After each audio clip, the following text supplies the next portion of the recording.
CPIM BJP ഡീലെന്ന Congress ആരോപണത്തിന് നിയമവും കോലീബിയും പരാമർശിച്ചാണ് മുഖ്യമന്ത്രി ഇന്ന് മറുപടി നൽകിയത്. BJPക്ക് MLA-മാരെ ഉണ്ടാക്കി കോൺഗ്രസിനെ തോൽപ്പിക്കാനുള്ള ഡീലാണ് പിണറായിയും അമിത്ഷായും തമ്മിലുള്ളതെന്ന് രമേശ് ചെന്നിത്തല ആരോപിച്ചു. ഡീൽ CPIM-ഉം കോൺഗ്രസും തമ്മിലാണെന്ന് BJP സംസ്ഥാന അധ്യക്ഷൻ രാജീവ് ചന്ദ്രശേഖറിന്റെ മറുപടി. നിയമസഭാ തിരഞ്ഞെടുപ്പിൽ LDF-നെ വീണ്ടും അധികാരത്തിലെത്തിക്കാൻ CPIM-ഉം BJP-യും തമ്മിൽ ഡീലുണ്ടാക്കിയെന്നതാണ് സംസ്ഥാനത്തെ മുഖ്യ പ്രചരണ വിഷയം. കോൺഗ്രസ് ഉന്നയിച്ച ആരോപണം ചർച്ചയാകുമ്പോൾ മുഖ്യമന്ത്രി അടക്കമുള്ള നേതാക്കൾ രംഗത്ത് വരികയാണ്. കോലീബി സഖ്യത്തെക്കുറിച്ച് ഓർമ്മപ്പെടുത്തിക്കൊണ്ടാണ് മുഖ്യമന്ത്രിയുടെ പ്രതിരോധം. 2016 നേമത്ത് നിന്ന് BJP ജയിച്ചു വന്നല്ലോ. നിയമസഭയിൽ അക്കൗണ്ട് തുടങ്ങിയല്ലോ. എങ്ങനെയായിരുന്നു അക്കൗണ്ട് തുടങ്ങിയത്? വേറൊരു മണ്ഡലത്തിൽ നിന്ന് ഒരു കോൺഗ്രസ് നേതാവിന് ജയിച്ചു വരാൻ വേണ്ടി ഉണ്ടാക്കിയ ഡീലായിരുന്നില്ലേ അത്?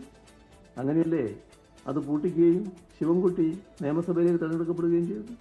എന്നാൽ CPIM BJP ഡീൽ എന്ന ആരോപണം സജീവമാക്കി നിലനിർത്താനാണ് UDF-ന്റെ ശ്രമം. കോൺഗ്രസിന് ഭരണം കിട്ടാതിരിക്കാനാണ് CPIM BJP-യുമായി ധാരണയിലെത്തിയിരിക്കുന്നതെന്നാണ് കോൺഗ്രസിന്റെ ആരോപണം. ഒരു കാര്യം വളരെ വ്യക്തമാണ്. കേരളത്തിൽ CPM BJP-യെ ചില സ്ഥലങ്ങളിൽ വിജയിപ്പിക്കാനുള്ള നടപടികൾ ആരംഭിച്ചു കഴിഞ്ഞിരിക്കുക. NDA-യുടെ സ്ഥാനാർത്ഥി ലിസ്റ്റ് പരിശോധിച്ചാൽ അത് വ്യക്തമാകും. ഡീൽ ആരോപണം നാടകമാണെന്നാണ് BJP നേതൃത്വത്തിന് തിരിച്ചടി.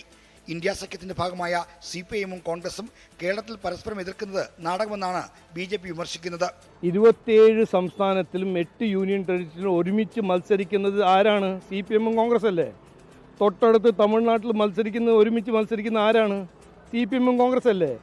അങ്ങനെ ഇപ്പോൾ ഒരു പുതിയൊരു നാടകം തുടങ്ങിയിരിക്കുകയാണ്. ഇവിടെ മാത്രം CPIM-ഉം കോൺഗ്രസും നാടകം ചെയ്യുന്നു. അങ്ങനെയാണെങ്കിൽ പിന്നെ ഇന്ത്യ അലയൻസിൽ നിന്ന് എന്തുകൊണ്ട് CPIM-നെ പുറത്താക്കുന്നില്ല? നിയമസഭാ തെരഞ്ഞെടുപ്പിന്റെ പ്രചരണത്തിൽ മുഖ്യ വിഷയങ്ങളാകുമെന്ന് കരുതപ്പെട്ടിരുന്ന ശബരിമല സ്വർണ്ണക്കൊള്ള പോലെയുള്ളവയെ മറികടന്നാണ് CPIM BJP ഡീൽ രംഗം കൈയടക്കുന്നത്. 24 തിരുവനന്തപുരം. ലോകത്തെവിടെയായാലും ഏത് സമയത്തും 24 വാർത്തകളും ഓഗ്മെന്റഡ് റിയാലിറ്റി പാക്കേജുകളും എക്സ്പ്ലെയിനറുകളും വിശദമായി കാണാൻ ഞങ്ങളുടെ YouTube ചാനൽ നിങ്ങൾക്ക് സബ്സ്ക്രൈബ് ചെയ്യാം.